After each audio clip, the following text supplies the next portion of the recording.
Hi, I'm Paul Battaglia, and I'd like to talk to you a little bit about some of the key elements in Chapter 1, Limits. There are 6 sections in this chapter. In this unit, I think it's more important to look at your role and how you can help students be successful as they navigate their way through limits. You may have some students who came to this unit with prerequisite skills from the summer, or they may have covered these in Chapter P. Nevertheless, I think it's important to gauge where your class is at and how comfortable they feel with this first unit of calculus. So how are we going to do that? Well, I think one of the nicest things to do is maybe to give your class a pre-assessment. Now, of course, they're going to hear the word assessment and they're going to automatically think test. So you may have to kind of talk them down a little bit, explain to them that you're only going to use this for instructional purposes, to try and gauge where they're at, to help you and to help them. We get the results of this test and then it's time to decide, should we pursue a more aggressive pace? Should we only cover the things that they really had a little bit of an issue with? Or should we scale it back and really go in more detail?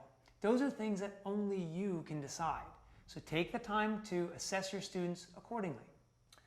So what's in the meat of Chapter 1? Well, Section 1.1 aims to answer one simple question. What is calculus? And students will be fascinated to know, although it's not a simple answer, it does boil down to 2 things: the tangent line problem and the area problem. As we get into limits more, you'll see in Section 1.2, Section 1.3, students are going to be asked to demonstrate their knowledge in 4 different ways. 1.2 and 1.3 will ask them to show this graphically, numerically, and analytically.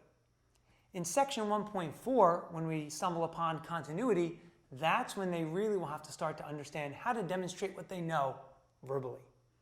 And finally, Section 1.5 and 1.6 will include limits at infinity and infinite limits.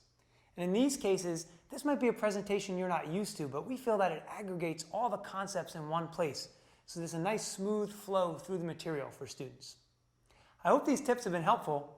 I'm sure you'll have a lot of success in Chapter 1.